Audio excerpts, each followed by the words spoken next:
Boa noite, pessoal. Retomando aqui, eu recebi uma informação que o áudio não estava muito bom. Eu gostaria se pudessem informar se estão me ouvindo bem, se o áudio está todo direitinho. E a gente está retomando então, nós vamos dar início daqui a pouco à nossa live. E é uma satisfação muito grande estarmos ao vivo para mais uma live do IFEFA, Instituto Filosófico e Espiritualista Francisco de Assis. Então, essa noite nós vamos receber aqui um convidado muito especial, um dos nossos instrutores, que é o Carlos Magno, que vai conversar um pouco com a gente sobre a importância do pensamento na Trindade humana, um assunto interessantíssimo que eu tenho certeza que vai levar a gente a muitas reflexões, né, e vai trazer assim muitas informações úteis para que a gente possa aproveitar, né, na nossa vida, no nosso dia a dia. O IFEFA, Instituto Filosófico Espiritualista Francisco de Assis, fica em Goiânia e tem como objetivo, como missão, o desenvolvimento do ser humano e também um braço de trabalho de assistência social. Então, estamos sempre com essas lives mensais, trazendo sempre algum assunto muito interessante para todos. Eu vou então chamar aqui então o nosso instrutor para que ele entre e nos dê o boa noite.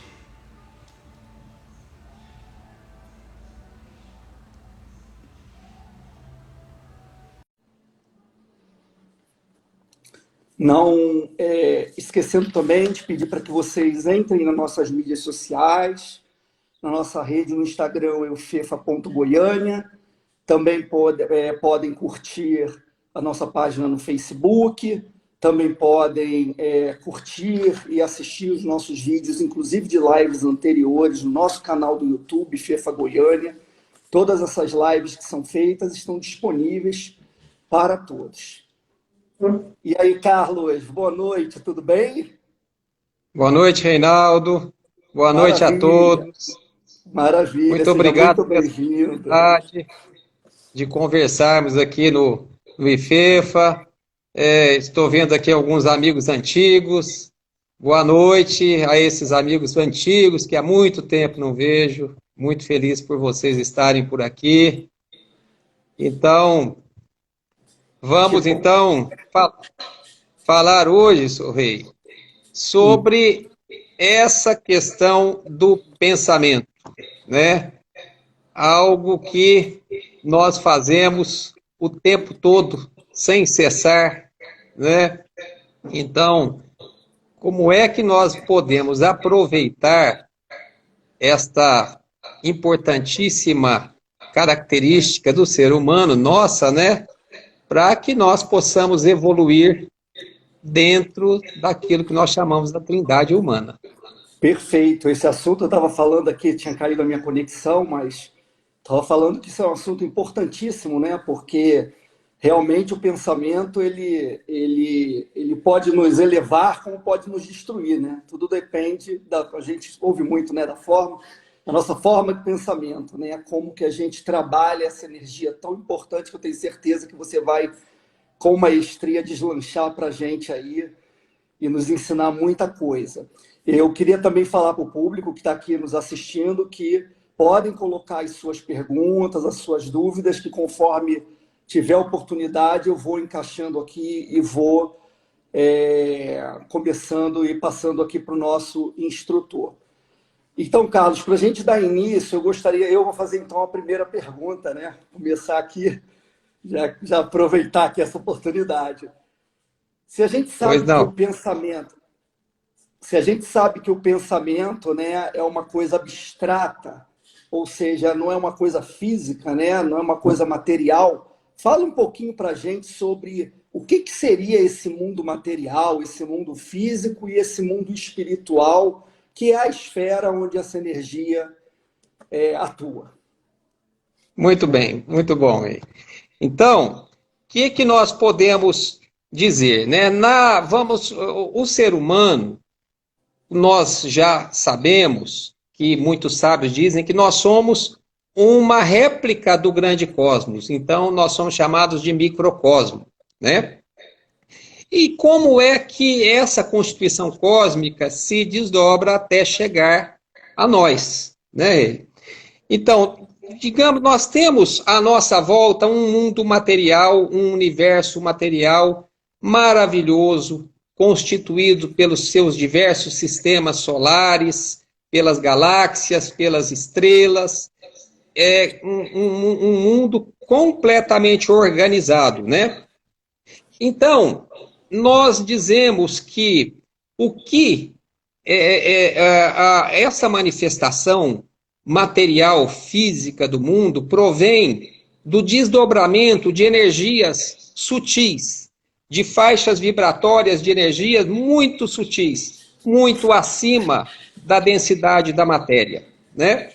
Então, nós vemos que nós temos, então, vamos dizer assim, uma força primordial que é desdobrada da vontade primordial ou da inteligência criadora, que nós podemos chamar de Deus, ou como quiser chamar, mas é uma inteligência universal e criadora que, para se manifestar, se desdobrou em 3 princípios originais, né? Esses 3 princípios, eles estão desde os mundos mais elevados até um simples átomo, né?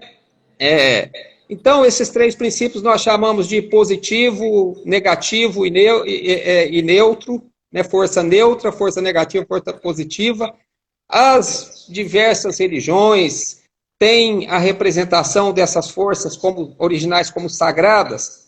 Então, no cristianismo, nós temos ela como Pai, Filho e Espírito Santo, né? No hinduísmo, como Brahma, Shiva e Vishnu, entre os egípcios, como Ísis, Osíris e Auros, e assim por diante, né? E então, dessas 3 forças, vão emanando e se desdobrando energias, faixas vibratórias cada vez mais densas, até que chegamos ao mundo da matéria, ao mundo manifestado.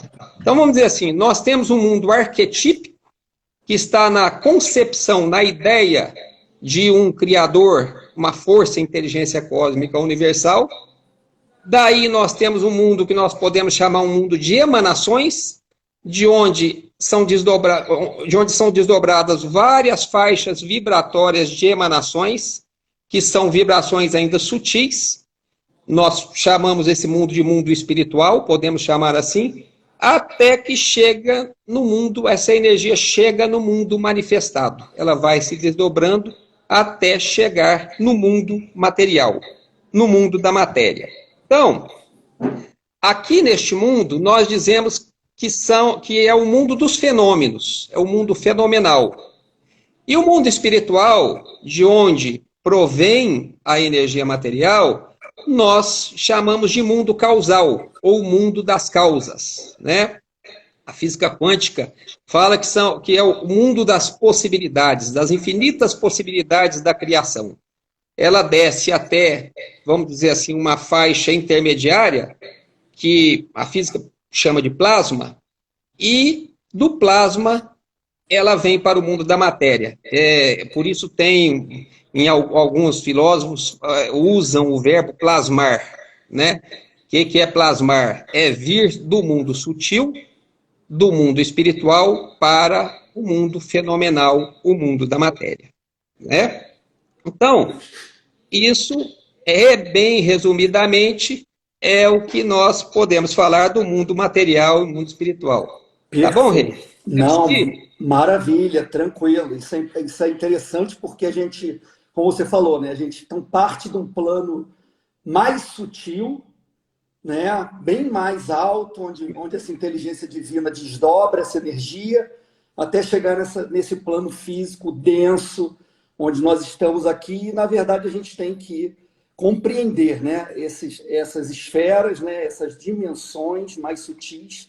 Então eu já vou emendar para uma outra pergunta. Você falou da trindade humana, eu queria se você pudesse falar um pouquinho mais. Provavelmente, então, o ser humano, a composição dele não é uma composição só física, né? Ele, com certeza, ele também tem outras dimensões na sua composição. Você pode falar um pouquinho sobre isso e como isso está interligado a essa trindade? Com certeza, Rei.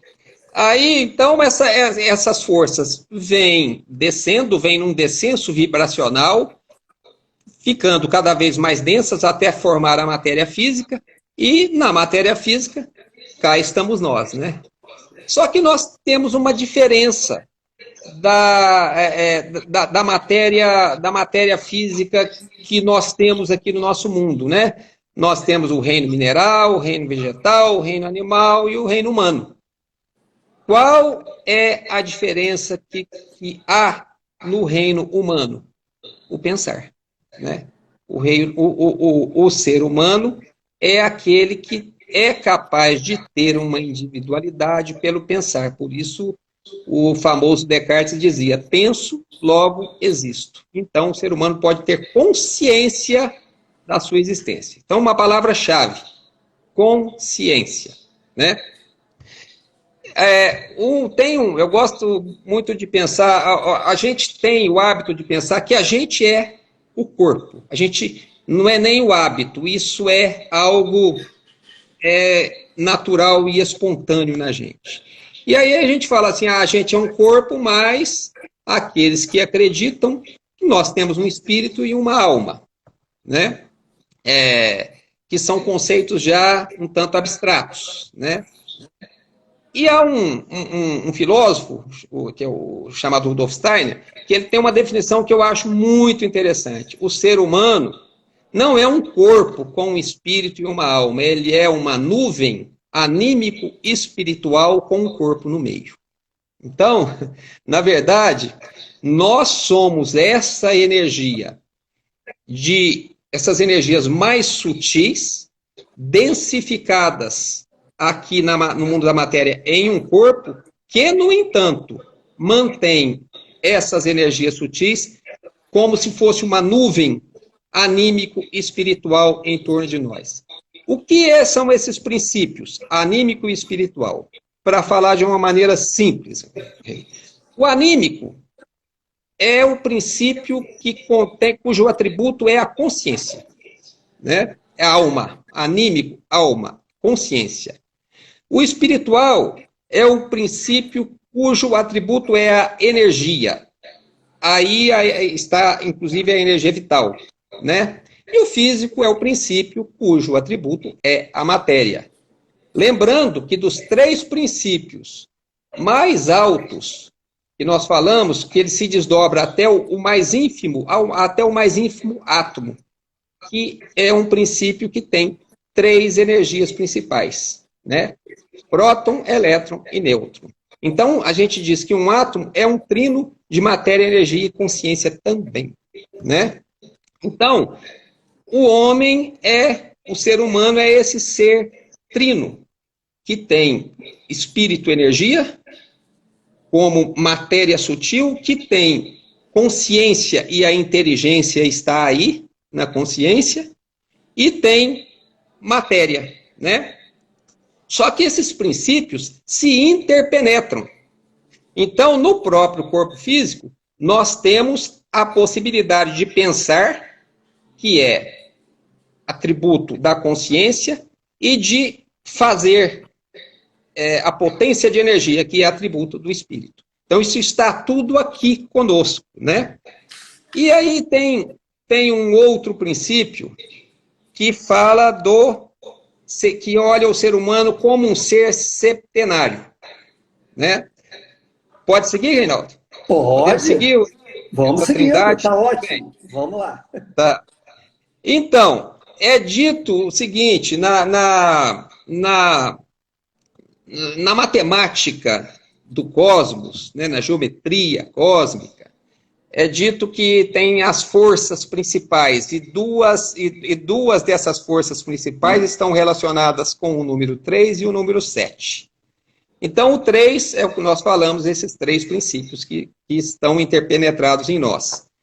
E se diz que o 3 cria e o 7 organiza, né? Então, nós vamos nos ater nesses dois princípios para olhar desse ponto de vista da constituição do homem, né? O 7 a gente sabe, nós temos as 7 cores, as 7 notas musicais, né? Então são faixas vibracionais. E a gente vai usar aqui a terminologia da teosofia, que é lá uma linha criada pela grande Helena Blavatsky, para falar desse septenário, né? Do homem como ser septenário, trino e septenário, né? A força lá de cima do mundo espiritual desce as 3 forças principais e se desdobram no homem em 3 forças principais também, que a teosofia chama de íntimo, alma humana e alma divina e alma humana. O íntimo seria um desdobramento do espírito puro, da energia pura do mais alto. A alma divina é o atributo desse princípio, é a consciência. E que eles chamam de alma humana, fala, poxa, mas 2 almas, né? Mas é porque são atributos, né? A alma humana, o atributo é a vontade, o querer. É o impulso volitivo que nós temos aqui. É aquela que se manifesta em nós. E a consciência é o princípio puro, anímico do ser humano, né? Então a gente fala assim, puxa vida, quando a gente faz alguma coisa que depois a gente fala, poxa, não fiz uma coisa muito legal, né? Mas, pô, tô com peso na consciência, né? Tô com peso na consciência. É porque a consciência é sempre pura. Ela não é maculada nunca. Por isso ela é o princípio anímico que pode nos guiar sem a gente ter perigo de errar aqui no mundo da matéria. Desses 3 princípios, continuando o descenso da energia e o desdobramento, formam-se mais 4 princípios. E aí já entra no mundo, vamos dizer assim, dos fenômenos, tá? Ligados aqui ao mundo material, que é o princípio mental, que chamado na teosofia de corpo mental, o princípio emocional, chamado na teosofia de corpo emocional ou corpo astral, o princípio vital, chamado na teosofia de corpo vital, e o princípio material físico, chamado de corpo físico, né?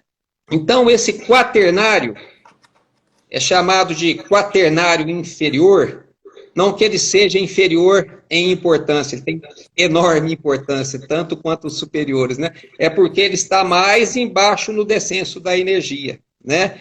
E são 3, assim, porque o corpo físico, a gente pode ver ele desdobrado em 2, em vital e material.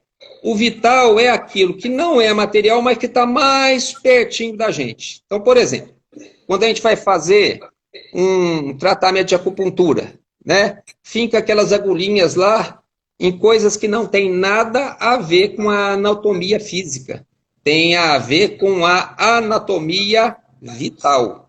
Lá estão, na nomenclatura hindu, os nadis e os ramis, né? Que são canais de energia que são aqui muito próximos do corpo físico humano. Por isso é chamado de corpo vital, né?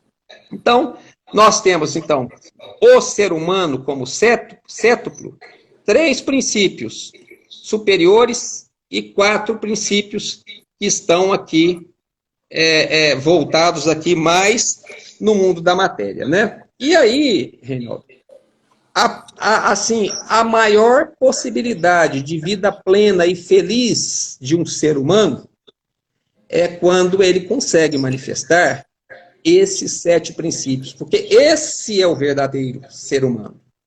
Esse é o verdadeiro homem, essa é a verdadeira mulher. Esse é o verdadeiro ser humano.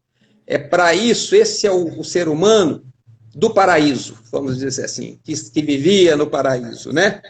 E acontece e a gente, em algum momento, a gente faz algumas besteiras aqui embaixo, né? E se desliga desses princípios mais superiores, né? Então, eu gosto também de uma frase muito que eu guardei essa frase, que é do Sócrates. Eu encontrei isso uma vez que eu li uma tradução da Apologia de Sócrates, que foi escrita pelo Platão, né? E eu guardei isso porque eu achei muito interessante. O que o Sócrates fala nesse texto, né? Ele fala assim: todo homem é um caos, mas existe dentro de cada ser humano um Deus, o qual, se tu o quiseres, ordenará em cosmo e em felicidade o teu caos doloroso. Então, eu acho muito interessante essa frase, Reinaldo, porque ele fala assim, o teu caos doloroso, ou seja, o ser humano que está com esse quaternário inferior desligado dos 3 princípios superiores dele, invariavelmente, infelizmente, ele é um caos. Ele está fadado a viver no caos. E aí, a felicidade é sempre uma coisa que ele nunca alcança. Ele está sempre procurando. Aí alcança uma coisa, aí ele quer outra. Aí alcança outra coisa, aí alcança. De repente acontece uma coisa qualquer na vida dele, uma tragédia, uma coisa qualquer, que despenca tudo, desaparece tudo. E aí? Que felicidade é essa? Né? Que a gente corre e nunca alcança. Né? Isso é resultado da nossa ignorância desses princípios superiores, né? E nós estamos mais ou menos nesse estado, tá? Todo mundo está mais ou menos no mesmo barco, né? Não, tem um... Pode diga falar. aí. Não, pode falar. Depois tem um outro de dizer que de um grande mestre yogi da Índia, chamado Tilopa. Ele falava o seguinte, que nós, da maneira que nós estamos desligados desses princípios superiores, vivemos numa certa ignorância. Então, ele fala assim, olha, na sabedoria, a virtude é natural. Na ignorância, o erro é natural. Aí ele falava para os discípulos deles, da forma como vocês estão, tu não podes fazer outra coisa, meu filho, tu podes apenas errar. Então, você olha, muda o rumo da sua caminhada, senão vai dar ruim. Não vai dar bom. Aí, Rei. Não, muito interessante. Tá bom, Rei. Não, pô, muito bem explicado. Ótimo, essa visão, né, de Blavatsky, da teosofia, do modelo septenário, ela é fantástica, né? Porque ela é aquele triângulo superior, o quadrado inferior, e você consegue entender bem, né, como essa energia vai fazendo o descenso dela e o que a gente tem como material para trabalho, né? Como você falou, é o mental, é o emocional, é o físico, né, o etérico. Então, todo esse trabalho aí a gente consegue compreender bem como a gente tem esses níveis sutis para estar atuando. E eu achei interessantíssimo, né? Eu não tinha ouvido falar ainda sobre essa questão da nuvem, né? Na verdade, o corpo físico está envolto numa nuvem, né, sutil, e não o contrário. Ou seja, quando a gente está sem consciência, quando a gente está desligado, como você falou, né, desse mundo espiritual, dessa vontade, dessa determinação, dessa busca, na verdade a gente acha que é só físico, né? Que a gente só tem o físico, a gente não consegue enxergar que, na verdade, esse físico ele não é o mais, ele é o menos, né? Tem coisas muito maiores e mais importantes, e essa visão da nuvem que o corpo físico está ali dentro foi muito, muito interessante.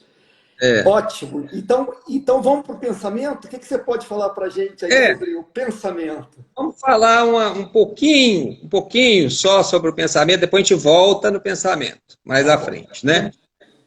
Então, nós falamos que o pensamento é um atributo do reino humano, né?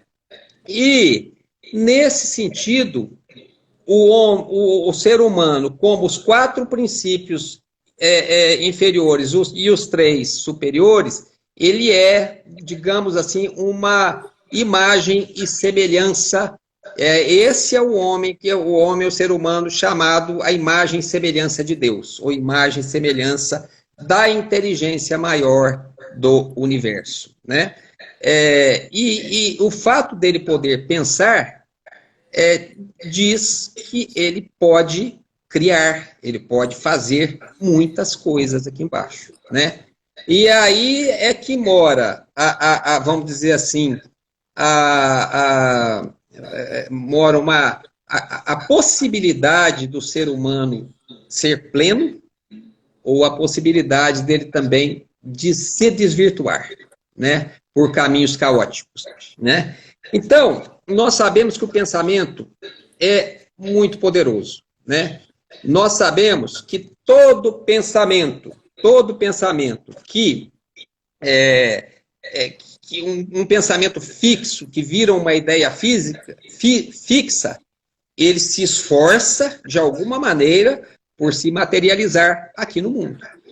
E essa é uma grande possibilidade de evolução e uma grande possibilidade de involução do ser humano, de erro e de causar coisas catastróficas. Isso nós temos exemplos aos montes aí na história universal, né? Então, há um dito que fala assim: o ser humano imagina-se como pensa, pensa como sente e sente como deseja.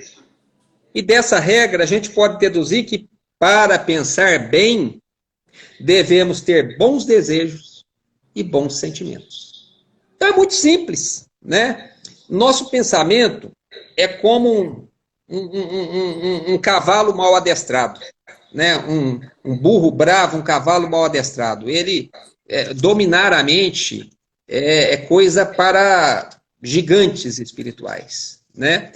Para que nós possamos começar a conversar sobre isso, é bom a gente trabalhar com bons sentimentos, bons desejos, que geram bons pensamentos, né? Esse círculo, pensamento, sentimento e desejo, eles se alimentam mutuamente, formando um ciclo contínuo. Então, um pensamento negativo gera uma emoção negativa, né? E gera um desejo de algo negativo, de se fazer uma ação negativa, né? Pelo contrário, um pensamento positivo gera um bom desejo e um bom sentimento. E vice-versa.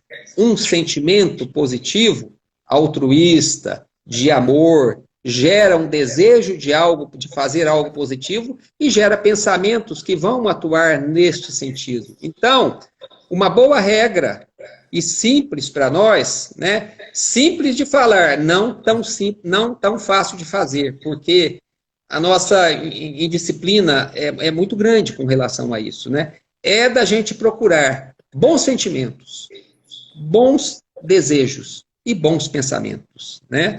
Daí a gente pode realmente ter um pensamento que advém do que nós chamamos daquele atributo lá da alma que não se corrompe, que é a consciência, que é aquilo, essa parte da nossa alma está ligada com as forças criativas e positivas do cosmos, né? E a forma de a gente acessá-la é através da geração de combater em nós, na verdade, os maus pensamentos, os maus sentimentos, os maus desejos, né? Então, é interessante, Reinaldo, dentro da tradição gnóstica tem um mito muito interessante, que é o mito esse mito gnóstico chama assim, a criação imperfeita do Logos. Então, isso é mais ou menos o seguinte: o nosso íntimo tem aquilo que nós chamamos de espírito divino. É a matéria-prima da criação ele é um reflexo da matéria-prima da criação do universo, né? A nossa alma divina tem a consciência, e a consciência é ligada com a sabedoria universal, que é chamado dentro da terminologia gnóstica de Sofia, né? Então diz que teve um sujeito, um criador, né, um criador de mundos, né, que ele falou o seguinte, falou assim, olha, eu não preciso de ninguém para criar. Eu tenho comigo a manipulação das forças e eu posso criar sozinho por mim mesmo. Então, esses criadores são conhecidos também pelo nome de demiurgos, né?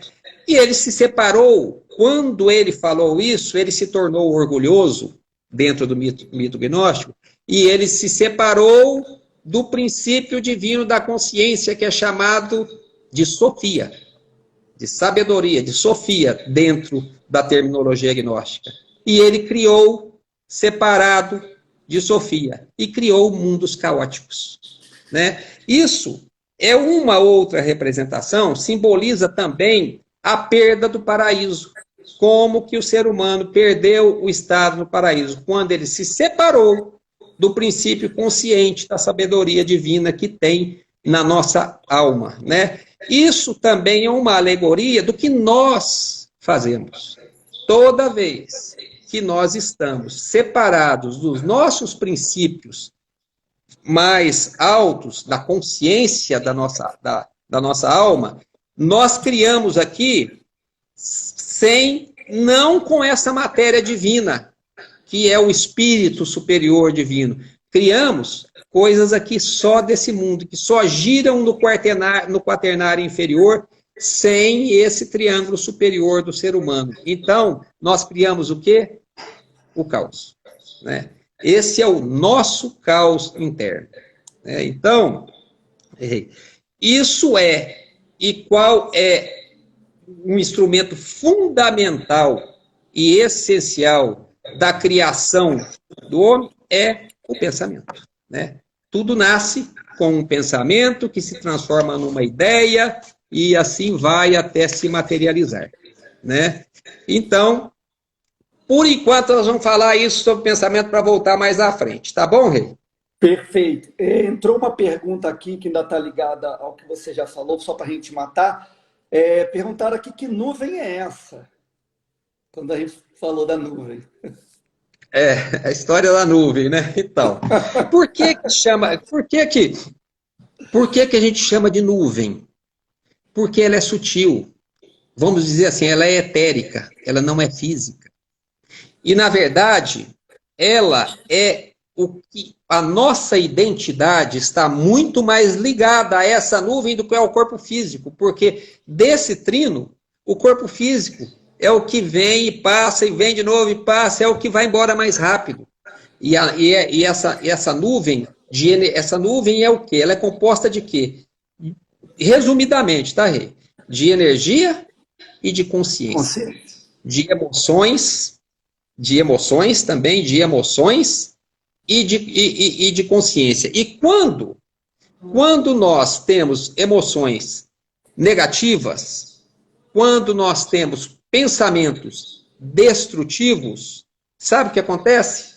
A gente começa a poluir essa nuvem, que é o que a gente tem de mais sagrado, sabe? A gente começa a densificar e a poluir essa nuvem, né? Ali estão os princípios, dentro dessa nuvem estão os princípios que nós recebemos do cosmo, do Pai, né? Vamos dizer assim, como diz na religião cristã, né? O Pai, que nós recebemos do Pai, que nós recebemos dentro da Cabala, por exemplo, judaica, de Keter, né? É nessa nuvem que estão esses princípios, né?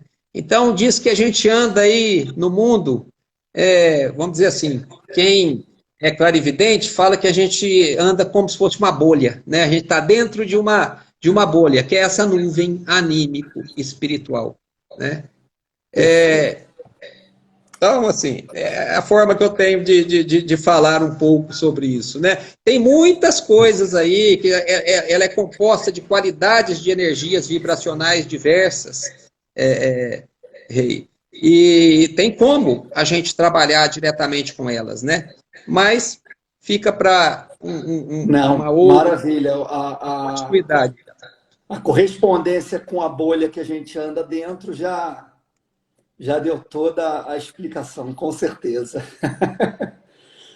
Então, Rei, vamos descer um pouquinho mais e falar um pouquinho sobre o corpo humano, vamos dizer assim, Vamos, sobre o ser humano enquanto corpo aqui, vamos né? lá. Tem várias visões sobre esse funcionamento da inteligência que que é contida no corpo humano.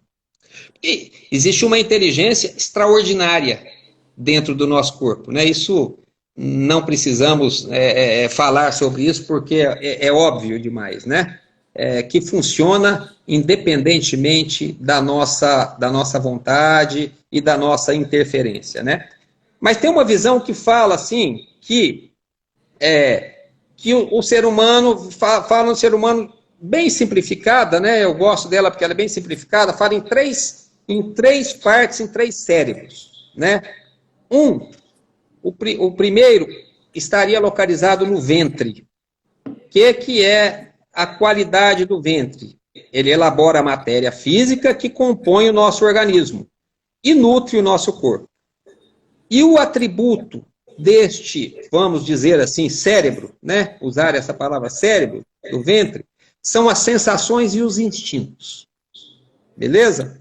Beleza. Aí, vamos para um pouquinho agora para o tórax, né?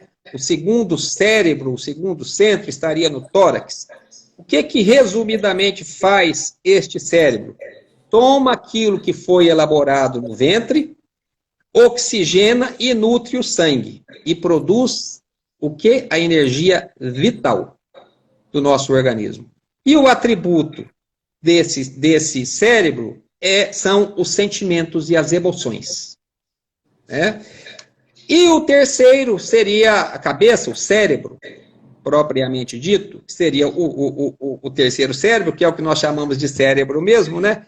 O que ele faz? Extrai do sangue a energia armazenada no sistema nervoso central. E o atributo dele é a inteligência pensante. Né? Então, você veja que a inteligência pensante, ela é o sumo de tudo que acontece dentro do nosso organismo. Mas é muito interessante a gente saber que, para que o ser humano tenha um desenvolvimento harmônico, é importante que ele tenha esses três centros ou três cérebros adequadamente desenvolvidos, né? Então, se diz que é na união desses três cérebros que encontra-se a vontade criadora e a inteligência ativa, e que é capaz de receber suas leis do mundo abstrato do íntimo, que é o nosso princípio de matéria divina mais elevado, né? Então, para isso, nós precisamos de harmonia nos nossos sistemas. Né? Essa forma de três cérebros é só uma forma de ver, mas é para dizer que nós precisamos de harmonia nesses sistemas, né? E que o pensamento criativo e harmônico vem de cima, vem dos princípios da luz. Né? E para que nós possamos receber essa qualidade de vibração e a transforme em pensamento, nós precisamos estar em harmonia aqui embaixo, porque senão não conseguimos, né? Então, esses três princípios é a nossa Terra, né? Digamos assim, a nossa Terra, como tem o planeta Terra, essa é a nossa Terra, e para que ela possa criar, é preciso que essa Terra esteja em harmonia, como qualquer terra. Precisa estar equilibrada para criar, né? Para criar de acordo com as leis cósmicas, né? Volta de novo aquilo que o Sócrates falou, né? Todo homem é um caos, mas para caminhar do caos para a ordem, né? E para receber esse princípio divino, nós temos que ter harmonia aqui embaixo. Jesus, por exemplo, né, era um ser elevadíssimo, né? E ele só agia por esses princípios maiores, né? E aí o que ele falava? Não sou eu que faço, mas o Pai que opera por mim. Né? O Keter, o princípio mais elevado que opera por mim. Então, uma característica muito interessante desses seres, que tem o septenário deles ordenado, é a humildade.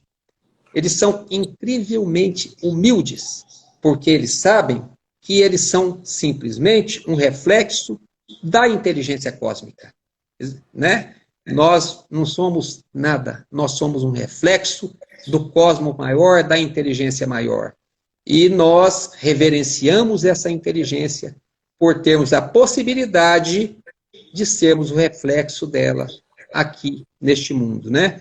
E uma obrigação de cada ser desses elevadíssimos, eles sentem como um dever e uma obrigação ajudar aqueles que estão aqui. Você imagina, por que um ser igual a um Jesus, igual a um Buda, precisava descer aqui? Não precisava. Ele está muito, muito, muito acima disso aqui. É só para dar um chacoalhão na gente, né? Só para nos ajudar. Verdade. Verdade. Por misericórdia. Né? Carlos, então, eu queria te fazer duas perguntas que tem a ver com o que você falou desse caos e dessa organização que a gente tem que fazer, né? Perguntaram aqui, o corpo físico precisa ser observado, cuidado e honrado para manifestar os corpos sutis, né? Então, essa é uma primeira pergunta. E a segunda, porque você vai poder com certeza responder rapidamente para as duas. E as doenças significam exatamente o quê? Bom, olha, sobre as doenças, vamos nos ater às doenças que nós adquirimos aqui, tá? Que nós adquirimos aqui, porque tem coisas que transcendem as nossas ações aqui. Então, essas vamos deixar um pouquinho de lado, né? Nesse sentido, as doenças são resultados da desarmonia desses sistemas que nós temos, né? Agimos de maneira errada, nem que às vezes não é nem por nossa vontade, é por ignorância, né? E adquirimos consequências indesejadas, né? Que podem vir na forma de doença. Mas não precisa ser doença, viu? Tem coisa que é pior do que a doença, né? Pior que a doença. Tem gente que a gente fala assim, mas aquele sujeito é uma doença, né? Que é assim, né? Assim. Nós mesmos, muitas vezes, somos uma doença, porque a gente sai, às vezes, propagando coisas ruins e negativas, né? Mas as doenças são resultados, a enfermidade, da desarmonia desses sistemas nossos. Isso no que diz respeito aqui. Tem coisas que transcendem a isso. Aí não vamos falar sobre isso, né? E sobre essa questão de cuidar do corpo físico, é interessante. Então, vou falar uma frase que eu anotei aqui, ó. Um alimento são produz um sentimento puro. Um sentimento puro produz uma inteligência clara. Uma inteligência clara produz um pensamento elevado. Um pensamento elevado produz uma vontade forte, atributo da alma em nós. Então, já responde, né? Tá respondido. Tem dois princípios interessantes. Aqui aparece o princípio da vontade. Nós falamos lá que nós temos um desdobramento de alma divina, cujo atributo é consciência e sabedoria, e alma humana, cujo atributo é a vontade. Essa é que desce aqui, e é através da vontade que nós podemos atingir, digamos assim, o princípio divino da consciência em nós. Então, acontece o seguinte, daí a gente pode falar assim, se a vontade não é forte, o desejo a corrompe. E se a vontade é forte, o desejo se alinha com ela e se subordina a ela. Olha que coisa interessante. Aí tem duas outras coisas, vontade e desejo. Pô, mas que diferença é essa? Vontade e desejo não é a mesma coisa? Né? Então, nós estamos falando dessa questão da... Vamos voltar um pouquinho na questão da importância do corpo físico. É muito importante cuidar adequadamente do corpo físico. Tá? E aí, nós podemos dizer assim, mas tem vários exemplos aí de santos e tal que desprezaram o corpo físico. Então, eu vou dizer um exemplo. Tem um sábio muito... Um yogi muito sábio, muito proeminente, tinha, né? No Tibete, chamado Milarepa. E o Milarepa ficou lá com o mestre dele, que se chamava Marpa, e ele demorou demais a conseguir a receber os ensinamentos sagrados desse Marpa. Marpa batia nele, fazia de tudo com ele, até para ver se ele tinha realmente persistência, que o potencial dele era muito grande. Quando ele adquiriu essa persistência necessária, o mestre dele falou assim, agora eu vou te dar os ensinamentos sagrados. E deu para ele os ensinamentos sagrados e falou com ele assim, olha, meu papel com você termina aqui. Vai para as montanhas e completa o seu ensinamento. E ele foi para as montanhas do Tibete. E lá ele ficou meditando nos ensinamentos sagrados, num êxtase tão grande, que ele passou muito tempo. E ele foi ficando sem roupa, e foi ficando sem comida, nas montanhas do Himalaia, né? E ninguém passava por lá, e ele passou a se alimentar, só tinha urtiga na frente da caverna dele. E ele passou a se alimentar só de urtiga. Fazia sopa de urtiga e comia urtiga. E aí, já a roupa rasgando, uma vez passaram os caçadores lá perto da caverna. E quando viram um ser magro, pelado, sem roupa e verde, todo verde, saíram correndo pensando que era um demônio. Entendeu? Fala assim, no Tibete, é um Butá que está aqui, saíram correndo pensando que tinha um demônio encarnado lá. Era o Milarepa, né? Mas o fato dele ter se alimentado só de urtiga, evidentemente não foi o que fez ele ficar com a tez verde, né? Porque isso já é uma outra coisa. Ele incorporou tanto um princípio cósmico que está relacionado com a cor verde. A natureza toda é verde, não é verdade, Rei? Isso aí. E é o verde na natureza que é capaz de atrair a luz e de realizar a fotossíntese e trazer a vida, não é isso? Então o Milarepa era um ser tão adequado às forças superiores, né? Provavelmente que ele se tornou verde, porque ele era capaz de receber a luz, sintetizar a luz, como a clorofila das plantas, e espalhar essa luz ao mundo dos homens. E o que ele depois ele fez, né? Então, ele desprezava o corpo, tá, mas isso é o Milarepa. Nós não somos o Milarepa, né? Nós não somos, né? Então, as pessoas podem dizer isso. Tem alguns grandes místicos que falam, mas eles desprezaram o corpo. Mas não é o que nós temos aqui no nosso mundinho aqui que fazer. Nós temos que dar muita importância ao nosso corpo físico, porque ele é a casa do nosso espírito e da nossa alma caminhar, o cavalo, vamos dizer assim, do nosso espírito e da nossa alma caminhando aqui. Tá bom, Rei? Perfeito. Respondeu? Respondeu sim. Então vamos lá, segue aí lá. Seu caminho aí, seu pensamento. Vamos agora falar, nós falamos então, viemos lá do universo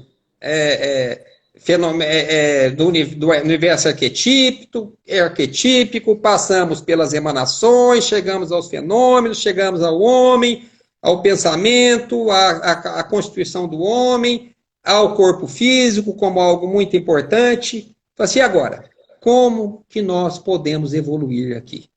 Né? Então, como que nós podemos evoluir? Eu vou falar dentro de uma visão de um sujeito, um filósofo e pensador, escritor russo, chamado Pedro Uspensky. Tá? Ele dizia o seguinte, que existem 4 estados de consciência e 7 classes de seres humanos. É uma forma de ver, tá? Uma forma de ver, para que se possa sistematizar melhor e poder seguir uma disciplina, né? Que estados de consciência são esses? Primeiro, o estado do sono, quando nós estamos dormindo. O estado de vigília, esse que nós estamos aqui agora. O estado, aí vem um terceiro estado, o estado da consciência de si mesmo.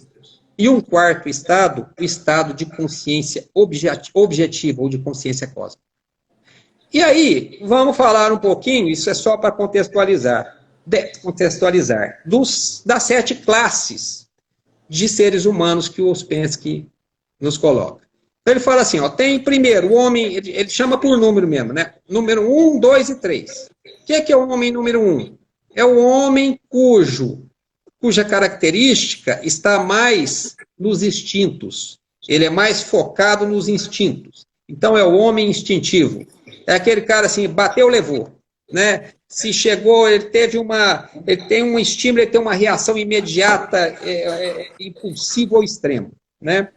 O homem número 2 é o homem emocional. É aquele emotivo, qualquer coisa chora, né, e tal, né? Então, o centro principal dele está nas emoções.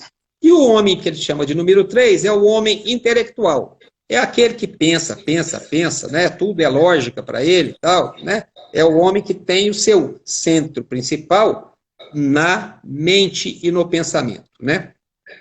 Esses 3 tipos de homens, embora pareça que um é mais evoluído que o outro, não é. Eles estão lá no primeiro e segundo estado de consciência só, de sono e vigília. E esse estado de vigília é o estado que nós estamos acordados aqui no corpo físico, mas não é um estado de vigilância, né? É um mal chamado estado de vigília. Por quê? Por exemplo, a gente vai andando pela rua, e aí a gente vê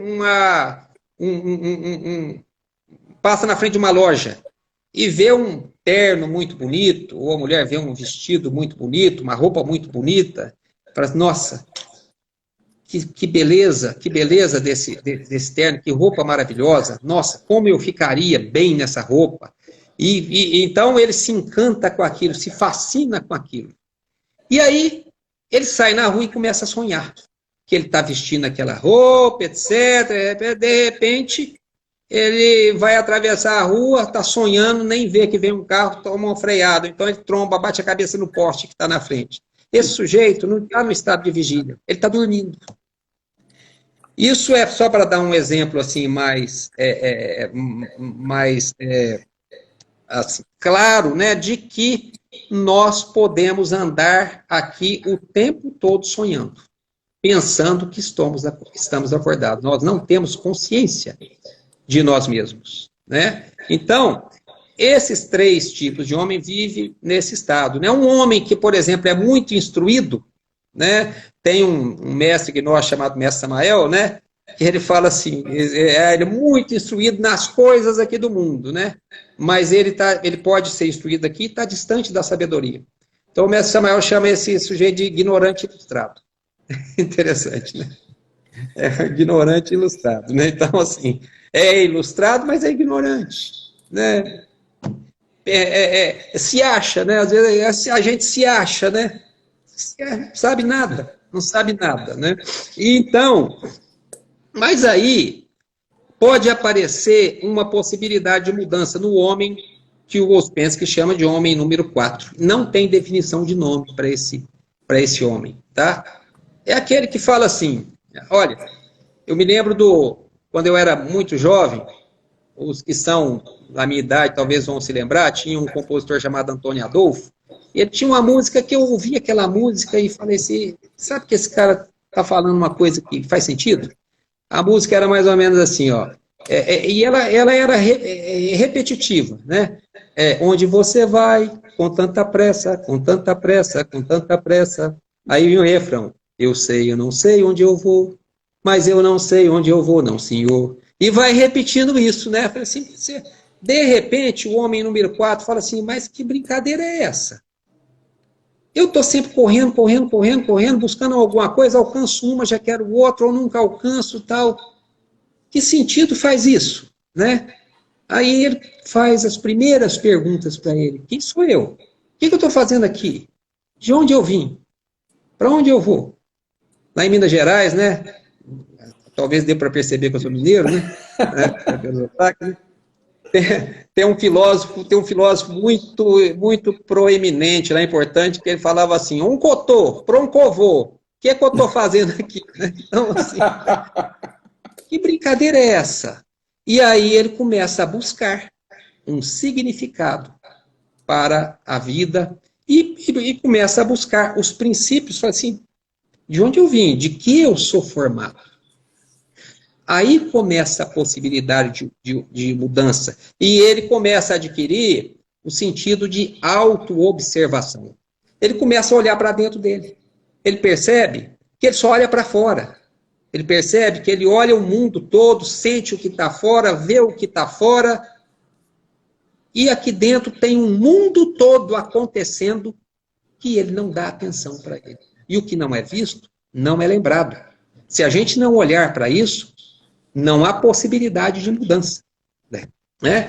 Então, ele gera aqui um sentido de autoobservação. E ele vai caminhando, vai descobrindo que ele é uma vítima das circunstâncias. Se alguém faz um elogio, ele se sente o Deus. Né? Se alguém faz uma crítica, ele já sai pensando, que sujeito chato, tal, eu pego ele na esquina, ali na frente, eu deixo, ele não perde por esperar e tal, né? Então, quando vivemos assim, nós somos completamente vítimas das circunstâncias. O homem número 4 percebe isso e fala assim, que brincadeira é essa? E aí ele começa a querer virar ser humano de verdade. Né? E se ele vai trabalhando nisso, ele começa a ter um centro de consciência. Ele começa a lembrar de si mesmo. E aí ele caminha para que o Ouspensky chama de homem número 5. Que é o homem número 5?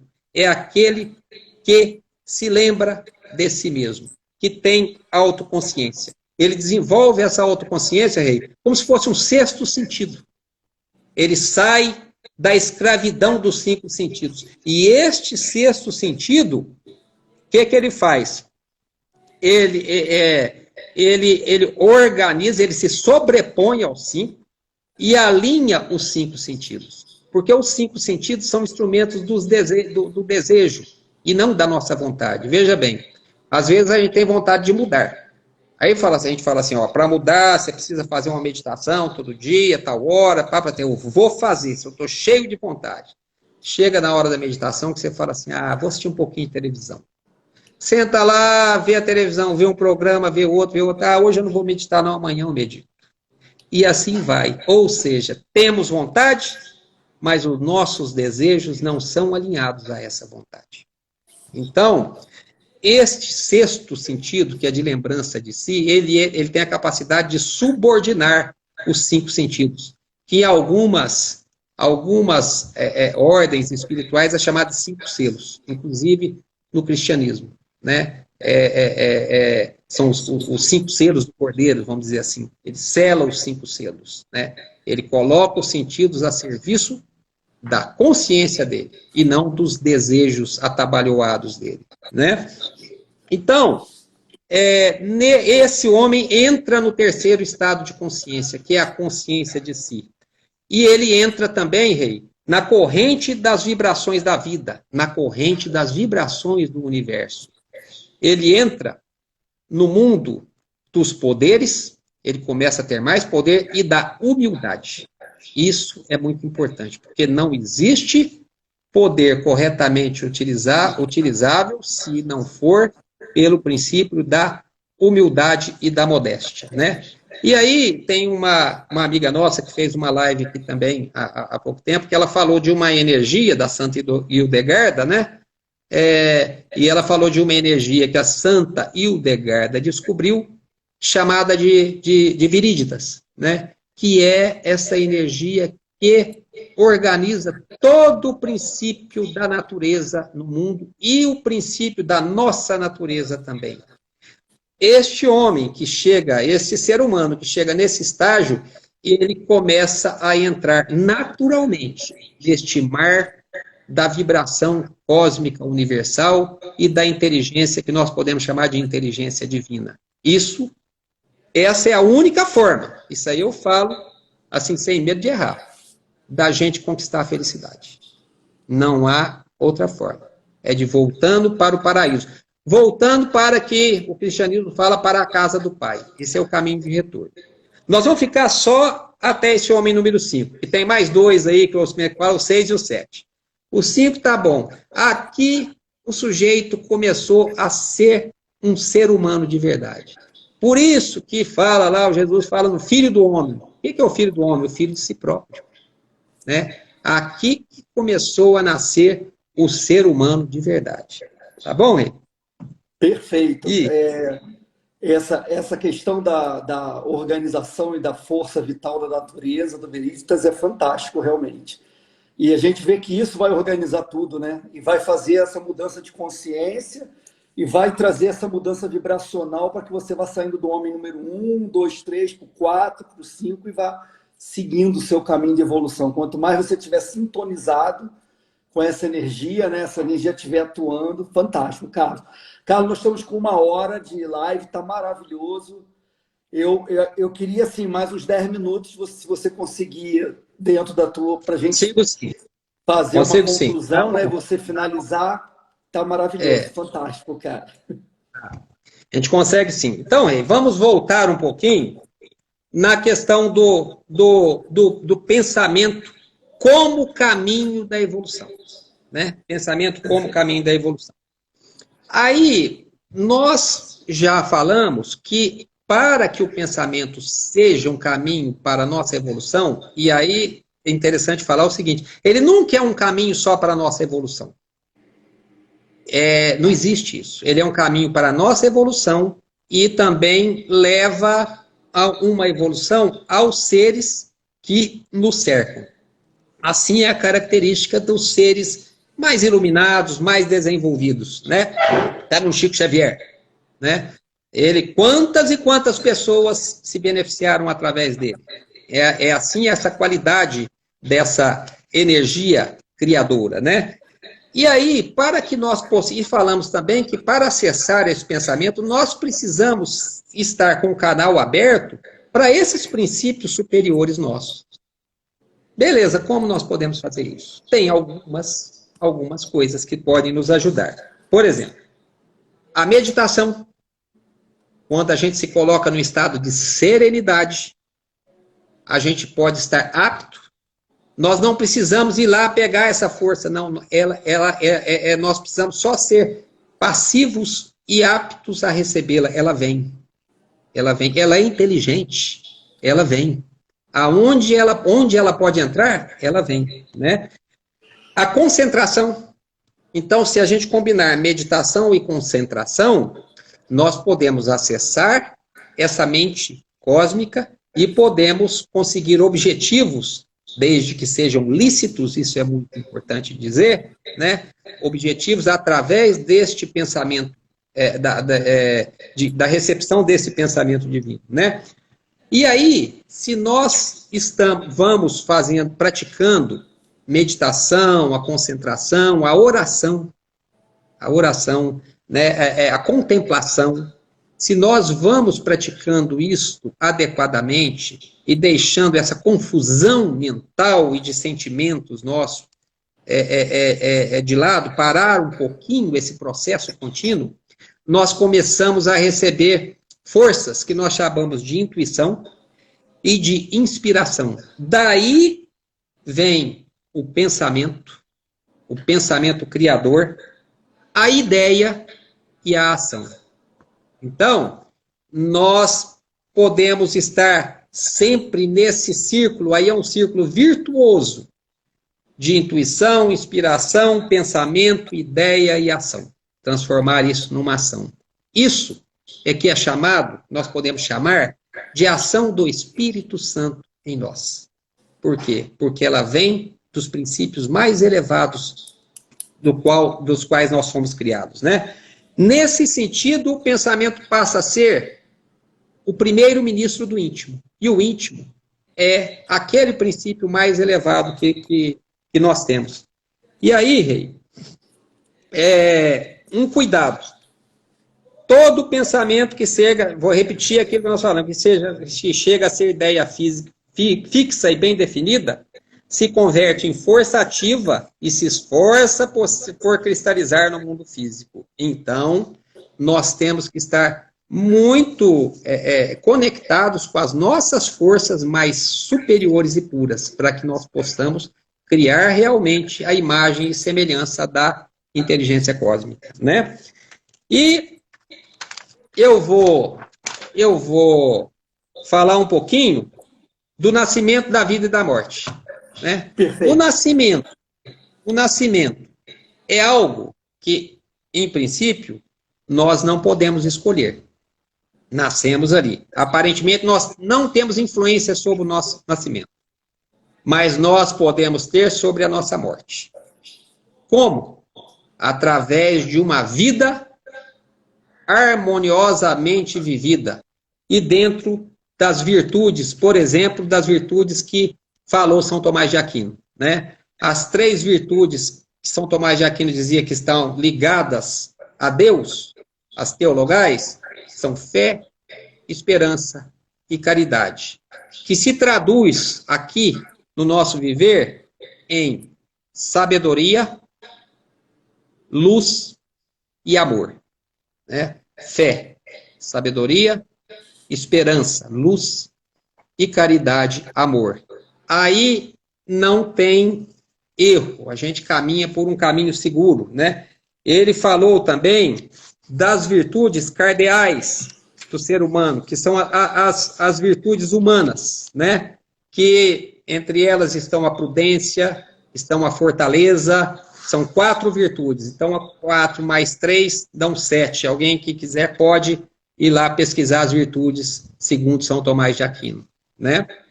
E quando nós vivemos dentro desses princípios, aí a morte vai ser uma coroação da vida. Quando nós vivemos fora desses princípios, a morte vai ser uma sentença da vida. E a qualidade da nossa morte vai determinar a qualidade do nosso novo nascimento. Então, nós podemos sim atuar sobre o nosso nascimento. Como? Através da vida que nós temos aqui. Por isso, entre os egípcios e os tibetanos, tem lá o livro tibetano dos mortos e o livro egípcio dos mortos, né? Assim como a morte é a qualidade da nossa vida. E tem o barqueiro lá, naquele mito do Creonte, né? Que vem buscar a gente aqui para atravessar o barco. Você tem que ter moedinha cósmica para dar para ele, porque senão ele vai te deixar no mundo das almas penadas, né? Então, assim, é de acordo com a vida. Você pode atravessar no barco do Creonte e ir lá, como o rei Arthur foi, para o Avalon das Macieiras, né? Então, a possibilidade que a gente tem é de viver uma vida em fé, esperança e caridade, tá? E eu queria terminar, Reinaldo, dando um exemplo de um grande mestre que esteve entre nós, e que nos deu um exemplo do descenso dessas forças cósmicas, dessas forças que vêm do mais alto até o mais humilde ser que tem aqui, que está na face da Terra, né? E aí eu vou explicar um pouquinho isso, só para terminar.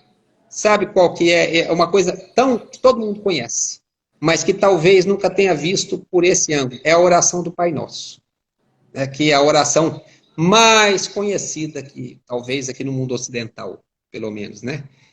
A oração do Pai Nosso era composta de 7 petições, que mostra o descenso da energia desde lá do alto até aqui, né? Então, como é que ela fala? Pai Nosso que está nos céus, santificado seja o teu nome, primeira petição. Ou seja, que eu possa receber a tua luz e ser um reflexo dela aqui. Assim, eu estou santificando o nome do Pai do Pai Criador que nos gerou, né? Venha a nós o teu reino, segunda petição, né? Jesus dizia: meu reino não é deste mundo, mas do Pai que está nos céus. Né? Venha a nós o teu reino. Seja feita a tua vontade, assim na terra como no céu. Terceira petição. Ou seja, que a minha vontade, que a vontade da minha alma humana, seja um reflexo da tua vontade, da vontade da inteligência cósmica divina universal. Né? E aí vem o pão nosso de cada dia, dai-nos hoje. Quarta petição. O pão, o símbolo do alimento. Mas não é só o alimento físico. É o alimento físico e o alimento espiritual. É o alimento de todos os corpos que nós temos. Os corpos físicos e os corpos sutis. Vital, emocional, mental, divino e íntimo, espírito puro. Né? Que nós recebamos este pão. Quarta petição. Perdoa as nossas dívidas, assim como perdoamos os nossos devedores. Quinta petição. Necessário que nós perdoemos aqueles que nos fazem algum mal, para que nós também possamos ser perdoados por aqueles erros que a gente comete aqui, né?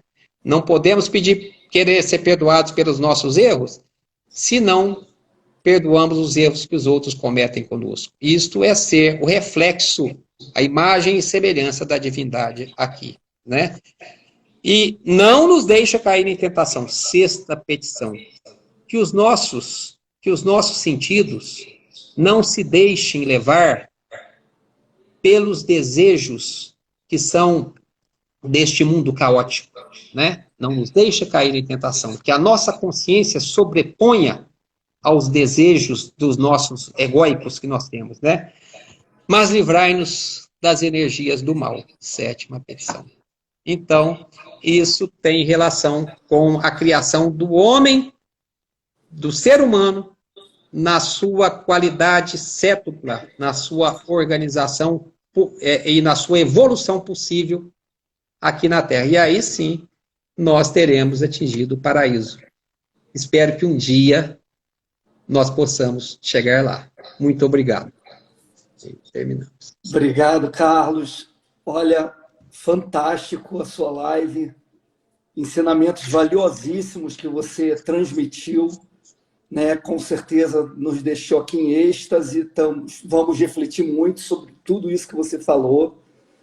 Encerramento, então, esse simbolismo, né, de uma oração tão conhecida e que às vezes a gente não consegue alcançar, né, esse ensinamento, essa sabedoria toda que tem por trás. Mas assim, o IFEFA fica muito feliz e agradece muito o teu trabalho voluntário, o trabalho de transmitir esse ensinamento com a tua luz, com o teu carinho, com toda essa tua comunicação. Olha, fantástico. Muito obrigado mesmo. E esperamos que você volte muitas vezes aqui para fazer outras lives com a gente, tá ok? Obrigado, Reinaldo. Obrigado a todos os que estão assistindo. Obrigado aos amigos antigos que estão aí. Isso. A gente vai, só para encerrar, a gente agradece a todos que participaram, que estiveram com a gente nessa live, nessa noite. Convidando aqueles que ainda não seguem os nossos canais nas redes sociais, sigam a gente no Instagram, no Facebook, no YouTube. A nossa live vai ser publicada lá ainda hoje, até o final, né? Até o final da noite.